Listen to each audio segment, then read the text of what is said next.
50 ქართული და უცხოური კომპანია, ასევე პერსონები, რომლებსაც საერთაშორისო ჯილდო წლის ლიდერი ქართული კულტურის განვითარებაში შეტანილი წვლისთვის გადაეცათ. მათ შორისაა რუსთავის გენერალური დირექტორი ბაკურ ბაკურაძე, რომელსაც პრესტიჟული პრიზი ქართულ ტელესივრცეში ერთ-ერთი ყველაზე მაღალ რეიტინგული გადაცემის ავტოგრაფის შექმნისთვის გადაეცა. დაჯილდოების ცერემონია ცოტა ხნის წინ დასრულდა. კიდევ ვინ არიან წლის საპატიო პრიზის მფლობელები, პირდაპირ ეთერში მარიამ კოპალეიშვილი მოგუყვება.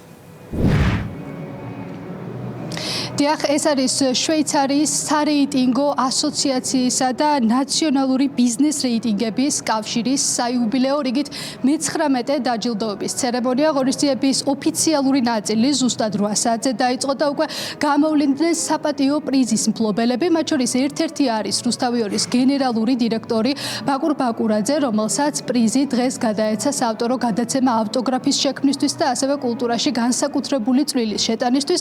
მასთან ერთად ჯილდოს მფლობელები გახდნენ მომღერალი ნატო მეტონიძე, საზოგადოებისთვის კარგად ცნობილი სახეები და 50-მდე კომპანიის ხელმძღვანელი.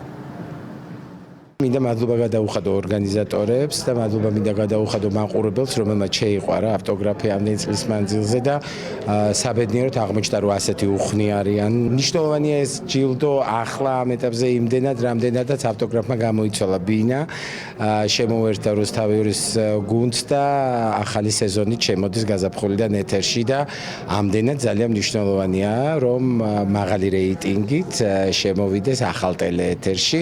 ეს როგორც ავტოგრაფისთვის, ასევე რუსთავისთვის არის ძალიან მნიშვნელოვანი.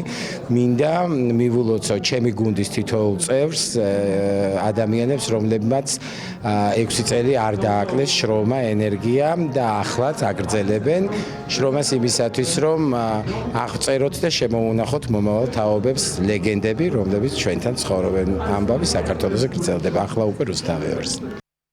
დღევანდელი დღე მნიშვნელოვანია. ყველასთვის მე მგონია, ვინც ეს ჯილდო აიღო, იმიტომ რომ მე პირადად არასოდეს არ ვფიქრობ, რომ ვაკეთებ ამისთვის ჩემს საქმეს და ამისთვის ვემსახურები, თუმცა უცებ აღმოჩნდება, რომ ვიღაცას ძალიანაც მოწონს ის საქმიანობა, რასაც აკეთებს და აფასებს ამაზე, უნდა რომ გამოხატოს, აი თუნდაც ასეთი ფორმით. ამიტომ ნამდვილად მადლიერების მეტი არაფერი გამაჩნია დღევანდელი ფაქტის მიმართ, ამიტომ მნიშვნელოვანია და სასიამოვნოა. ღონისძიება საიუბილეო თარიღს აღნიშნავს. დღევანდელ დღესთან დაკავშირებით საუბრობენ თავად ორგანიზატორები, რომლებიც ამბობენ, რომ წელსაც ღონისძიება საკმაოდ წარმატებულად ჩაიარა. ამბობენ იმასაც, რომ ეს არის ერთადერთი ბიზნეს დაჯილდოება საქართველოში, რომელიც ტრადიციულად ყოველწლიურად იმართება და სხვადასხვა პერსონებს კონკრეტულ სფეროში შეტანილი წვლილისთვის პრესტიჟული ჯილდო გადაეცემათ. ჯილდო, რომელიც ჩვენ კომპანიას აქვს, The Best 25, განისაზღვრება შემდეგნაირად. ესე იგი, ოქროს რეიტინგში პირველ ადგილზე გასული კომპანიის რანჟირება ხდება კვლევითი ორგანიზაცია Best of Georgia's მიერ პირდაპირ გამოკითხვის წესით და გამარჯვებული კომპანია ჯილდოვდება მხოლოდ ერთი კომპანია სხვადასხვა სფეროდან. ასევე სრულად Leader of the Year ოქროს ტოპ-10-ში გამარჯვებული კომპანიები 52 კომპანია დაჯილდოვდა დღეს. დღეს არის, ესე იგი, ჩვენი კომპანიის საიუბილეო წელი, 10 წლის წინ დაარსდა ეს ჩვენი კომპანია. ყველას დიდი მადლობა იმ ნდობისთვის, რომელსაც ჩვენ 10 წლის მანძილზე გვიცხადებენ თუ კომპანიები, თუ პერსონები, თუ სატელევიზიო გადაცემები.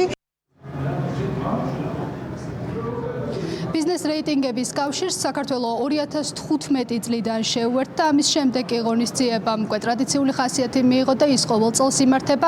ამჯერად დღევანდელ ღონისძიებას პარაგრაფ თბილისი მასპინძლობს.